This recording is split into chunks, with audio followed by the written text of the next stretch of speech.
ജമ്മു കാശ്മീർ ഈ പേര് പറഞ്ഞാൽ തന്നെ ഒരുപാട് ആളുകൾക്ക് അഭിപ്രായ വ്യത്യാസങ്ങളുണ്ട്. അതായത് നമ്മുടെ ഇന്ത്യയിലെ തന്നെ നിരവധി ആളുകൾക്ക് അഭിപ്രായ വ്യത്യാസങ്ങളുണ്ട്.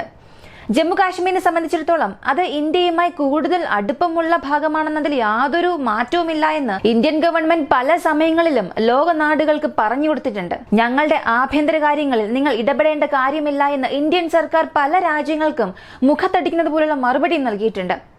ഇങ്ങനെയുള്ള ജമ്മു കാശ്മീരിന്റെ ഒരു ഭാഗം പാകിസ്ഥാൻ ഒക്കുപ്പൈഡ് കാശ്മീർ എന്ന പേരിൽ ഇപ്പോഴും പാകിസ്ഥാൻ അവരുടെ നിയന്ത്രണത്തിൽ വച്ചിരിക്കുകയാണ്. ഈ ഒരു ഭാഗം എപ്പോഴാണ് ഇന്ത്യയുമായി ചേരുന്നത്? ഇത് തിരികെ കൊണ്ടുവരാൻ ഇന്ത്യക്ക് കഴിയുമോ ഇല്ലയോ എന്ന് നിരവധി ചോദ്യങ്ങൾ നമ്മിൽ തന്നെ ഉയരുമ്പോൾ ജമ്മു കാശ്മീരിൽ തീവ്രവാദം കീഴടക്കാൻ തുടങ്ങിയിരിക്കുന്നു. ഈ സമയത്ത് പാകിസ്ഥാൻ എന്ന ഒരൊറ്റ ശത്രുവിനെ അല്ല നമ്മൾ ഇന്ത്യക്കാർ നേരിടാൻ പോകുന്നത്. ചൈനയും പാകിസ്ഥാനും ജമ്മു കാശ്മീരിൽ നമുക്ക് ഒരുപാട് ബുദ്ധിമുട്ടുകൾ നൽകാൻ തുടങ്ങിയിരിക്കുന്നു. ഇതിന് നിരവധി കാരണങ്ങളുമുണ്ട്. അതിനായിട്ടുള്ള ഓരോ സംഭവങ്ങളും നടക്കാൻ തുടങ്ങിയിട്ടുണ്ട്. ഒന്നുകിൽ ഈ പ്രശ്നങ്ങളെല്ലാം ജമ്മു കാശ്മീർ ഇന്ത്യ തിരികെ എടുക്കുന്നതോടുകൂടി അവസാനിക്കും, ഇല്ലെങ്കിൽ മുഴുവൻ തീവ്രവാദവും ഈ ഒരു പ്രശ്നത്തോടു കൂടി പിഴുതെറിയപ്പെടും. ഇവയെല്ലാം ഈ വീഡിയോയിലൂടെ വ്യക്തമായി കാണാം.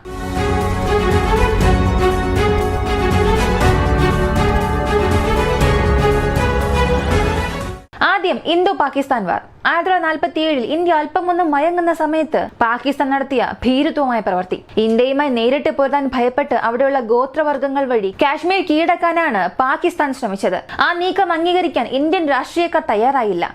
തിരിച്ചടിയായി അവർ ചെയ്ത അതേ രീതിയിലുള്ള ആക്രമണം എടുത്ത് തിരികെ തങ്ങളുടെ പ്രദേശത്തെ കൈവശപ്പെടുത്താൻ ആഗ്രഹിക്കാതെ അവർ കാശ്മീരിൽ സമാധാനം ആഗ്രഹിച്ചു. ഈ യുദ്ധം സമാധാനപരമായി ചർച്ചയിലൂടെ അവസാനിപ്പിക്കാൻ അവർ ആഗ്രഹിച്ചു. ഇങ്ങനെ അപ്പോഴുണ്ടായ ചില വിവാദങ്ങൾ കാരണം പാകിസ്ഥാൻ ഒക്കുപ്പൈഡ് കാശ്മീർ ഇപ്പോഴും നമ്മുടെ ഒപ്പമില്ല. എന്നാൽ ആ ഒരു ഭാഗം നമ്മൾ കീഴടക്കുമെന്ന് പല പാർട്ടികൾ ഭരണം മാറുമ്പോഴെല്ലാം ഒരു അജണ്ടയായി പറഞ്ഞാലും പ്രായോഗികമായി അത് സംബന്ധിക്കുന്ന എന്തെങ്കിലും നടന്നിട്ടുണ്ടോ എന്ന് ചോദിച്ചാൽ തീർച്ചയായും ഇല്ല.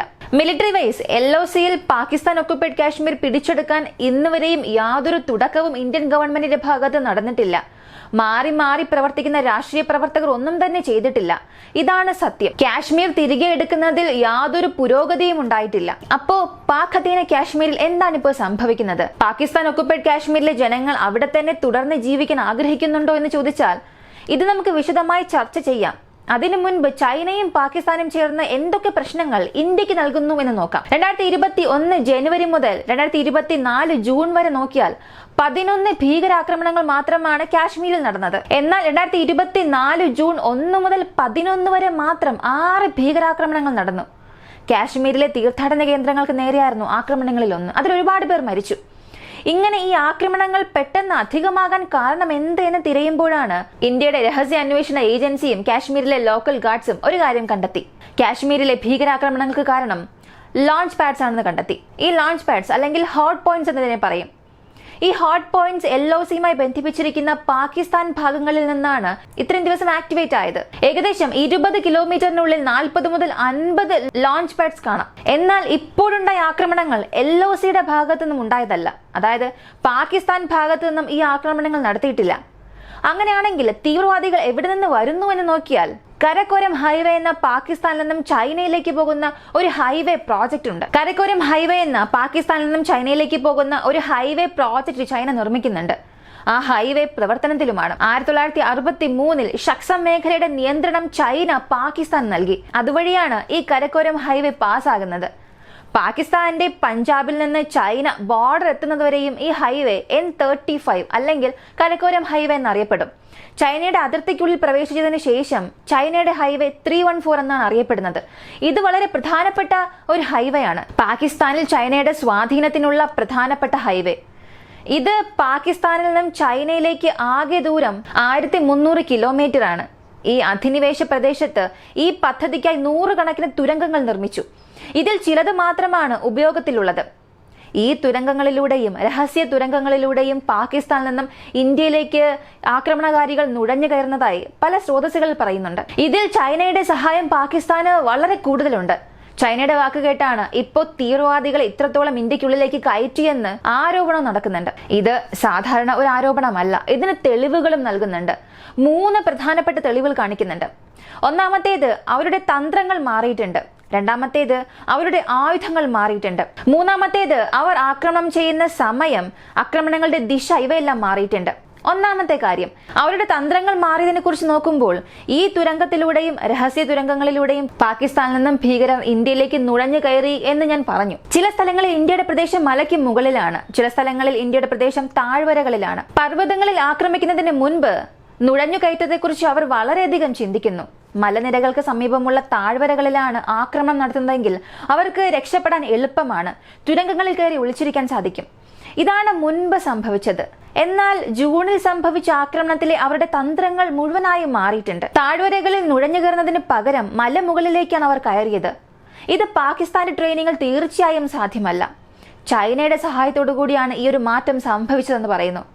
അടുത്തത് അവരുടെ ആയുധങ്ങൾ മാറിയ കാര്യം. ജൂണിൽ നടത്തിയ ആക്രമണത്തിൽ ചൈനീസ് നിർമ്മിത ബുള്ളറ്റുകൾ കണ്ടെത്തി. ജമ്മു കാശ്മീരിൽ നേരത്തെ തീവ്രവാദികളെ പിടികൂടിയപ്പോൾ ചെമ്പ് പുരട്ടിയ വെടിയുണ്ടകളാണ് പിടികൂടിയത്. ഇത് കൂടുതലായും ചൈനയിലാണ് ഉൽപ്പാദിപ്പിക്കുന്നത്. പാകിസ്ഥാൻ സ്പോൺസർ ചെയ്യുന്ന ബുള്ളറ്റുകളും ചൈനയിൽ നിന്നുള്ളതാണ്.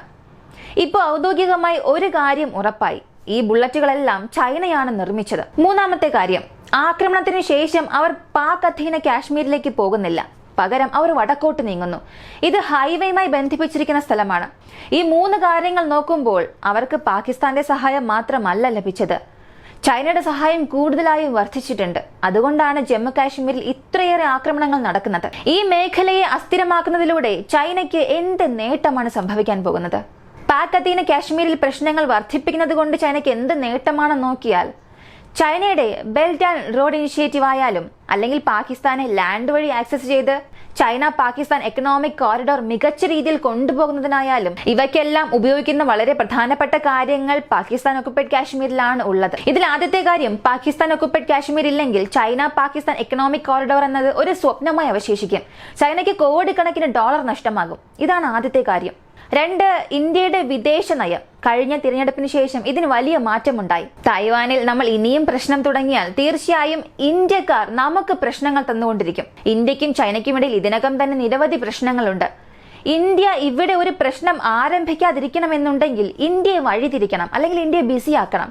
അവരെ തിരക്കിലാക്കാൻ ജമ്മു കാശ്മീർ അല്ലാതെ മറ്റു വഴികളൊന്നുമില്ല. അതുകൊണ്ടാണ് ചൈന പാകിസ്ഥാനെ പിന്തുണയ്ക്കുന്നത്, പാകിസ്ഥാനെ സപ്പോർട്ട് ചെയ്ത് ഇന്ത്യക്ക് ആവശ്യമില്ലാത്ത പ്രശ്നങ്ങൾ കൊടുക്കുന്നത്. ജമ്മു കാശ്മീരിലെ ആക്രമണങ്ങൾ പൂഞ്ച്, രജോരി എന്നീ 2 മേഖലകളിലാണ് കൂടുതലും നടക്കുന്നത്.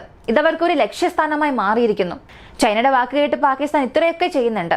എന്നാൽ പാകിസ്ഥാൻ സുസ്ഥിരമാണോ എന്ന് നോക്കിയാൽ പാകിസ്ഥാന്റെ പ്രതിരോധ ബജറ്റ് കഴിഞ്ഞ വർഷത്തേക്കാൾ കൂടുതലായി. വരും വർഷങ്ങളിൽ വിദേശ രാജ്യങ്ങളിൽ നിന്ന് വാങ്ങുന്ന കടം അവരുടെ നാടിന് വേണ്ടി ഉപയോഗിക്കാതെ കൂടുതലായും പ്രതിരോധത്തിനായി പാകിസ്ഥാൻ ഉപയോഗിക്കുന്നു. മറുവശത്ത് ചൈന പാകിസ്ഥാൻ ആയുധങ്ങൾ നൽകുന്നുണ്ട്, അതും പണം വാങ്ങാതെ കടമായി കൊടുക്കുന്നുണ്ട്. ഇത് ഇന്ത്യയെ സംബന്ധിച്ച് ഒരു കെണിയാണ്. ഇതുവരെ സംഭവിച്ചതെല്ലാം നമ്മൾ കണ്ടു. ഇന്ത്യൻ രാഷ്ട്രീയക്കാർക്കോ മറ്റു പാർട്ടികൾക്കോ പാകിസ്ഥാൻ ഒക്കുപൈഡ് കാശ്മീരിനെ തിരികെ എടുക്കാൻ സാധിച്ചിട്ടില്ല. ഒരു സൈനിക മുന്നേറ്റവും നമ്മൾ ഇതുവരെ എടുത്തിട്ടില്ല എന്ന് ഞാൻ പറഞ്ഞു. ഇത് പറയാൻ കാരണം, പാകിസ്ഥാൻ ഒക്കുപൈഡ് കാശ്മീരിൽ അടിസ്ഥാനപരമായ പല സൗകര്യങ്ങളും നമ്മൾ ഇതുവരെയും ചെയ്തിട്ടില്ല. പകരം 2 ഫ്രണ്ട് വാറിന് വേണ്ടി ഉയർന്ന തരത്തിലുള്ള താവളങ്ങളും ലാൻഡിംഗ് സ്റ്റേഷനുകളും നിർമ്മിച്ചു. അങ്ങനെയുള്ള നിർമ്മാണങ്ങളിലേക്കാണ് പോയത്. പക്ഷെ ഇവിടെ ഇന്ത്യയുടെ സൈന്യത്തിന്റെ റോളിനേക്കാൾ ഇന്ത്യൻ ഇന്റലിജൻസ് ഏജൻസിയുടെ റോയുടെ പങ്കാണ് വലുത്. ഉദാഹരണത്തിന് 2021 മുതൽ 2024 വരെ പാക് അധീന കാശ്മീരിൽ 11 ഭീകരാക്രമണങ്ങൾ ഉണ്ടായി. 2021 മുൻപ് പാക് അധീന കാശ്മീരിൽ 3 അജ്ഞാതരായ തോക്കുധാരികൾ ആക്രമണം നടത്തിയിരുന്നു. പാകിസ്ഥാന്റെ ഭീകരർക്ക് എതിരെ. ഇന്ത്യയാണ് ഇത് ചെയ്തതെന്ന് ഞാൻ പറയുന്നില്ല. എന്നാൽ 2021 മുതൽ 24 ജൂൺ വരെ 6 മുതൽ 7 അജ്ഞാത തോക്കുധാരികളുടെ ആക്രമണം ഉണ്ടായി പാകിസ്ഥാന് എതിരെ. ഇന്ത്യയോ രായോ മാത്രമാണ് ഇത് ചെയ്തതെന്ന് ഞാൻ പറയുന്നില്ല. പക്ഷേ ഇത് ആര് ചെയ്തിരിക്കാം, എന്തിന് ചെയ്തിരിക്കാം എന്നുള്ളതൊക്കെ നമുക്ക് മനസ്സിലാക്കാവുന്നതേ ഉള്ളൂ. കൂടാതെ പാകിസ്ഥാൻ ഒക്കുപൈഡ് കാശ്മീരിൽ 2000 മുൻപ് വരെയും ഉണ്ടായിരുന്ന ഒരു അവസ്ഥയല്ല ഇപ്പോഴുള്ളത്. പാകിസ്ഥാന് അനുകൂലമായി ഒരുപാട് പേർ അവിടെ ഉണ്ടായിരുന്നു. എന്നാൽ ഇപ്പോ എപ്പോഴാണോ പാകിസ്ഥാൻ എക്കണോമിക് ക്രൈസിസിലേക്ക് പോയത്, അപ്പോൾ മുതൽ ആ ഒരു കൂട്ടം കുറയാൻ തുടങ്ങി. ജനങ്ങൾ ഇന്ത്യയിലേക്ക് പോകുന്നുവെന്ന് സംഘർഷം പറഞ്ഞു തുടങ്ങി. ഇത് ഇന്ത്യയെ സംബന്ധിച്ച് നല്ല കാര്യമാണ്. പാക് അധീന കാശ്മീർ യുദ്ധമില്ലാതെ പിടിച്ചെടുക്കുക എന്നുള്ളതാണിത്. ഇന്ത്യ ഇത് ശരിയായി പ്രയോജനപ്പെടുത്തി അവിടെയുള്ള ജനങ്ങളെ മനസ്സിലാക്കുകയാണെങ്കിൽ പാക് അധീന കാശ്മീർ ജനങ്ങളുടെ സഹായത്തോടു കൂടി ഇന്ത്യയിലേക്ക് എത്തിക്കാൻ സാധിക്കും. ഈ ഒരു വീഡിയോയെ കുറിച്ചുള്ള നിങ്ങളുടെ അഭിപ്രായം എന്താണ്? ഇന്ത്യയെ കൊണ്ട് പാകിസ്ഥാൻ ഒക്കുപൈഡ് കാശ്മീർ തിരികെ കൊണ്ടുവരാൻ സാധിക്കുമോ ഇല്ലയോ? അങ്ങനെ കൊണ്ടുവരണമെങ്കിൽ ഇന്ത്യ പ്രധാനമായും ചെയ്യേണ്ടത് എന്താണ്? നിങ്ങളുടെ അഭിപ്രായം കമന്റിൽ പറയുക. വീഡിയോ ഇഷ്ടമായാൽ ലൈക്ക് ചെയ്യുക, ഷെയർ ചെയ്യുക. ഇങ്ങനെയുള്ള വീഡിയോസ് കാണാൻ നമ്മുടെ ചാനൽ സബ്സ്ക്രൈബ് ചെയ്യുക. മറ്റൊരു വീഡിയോയുമായി വീണ്ടും കാണാം.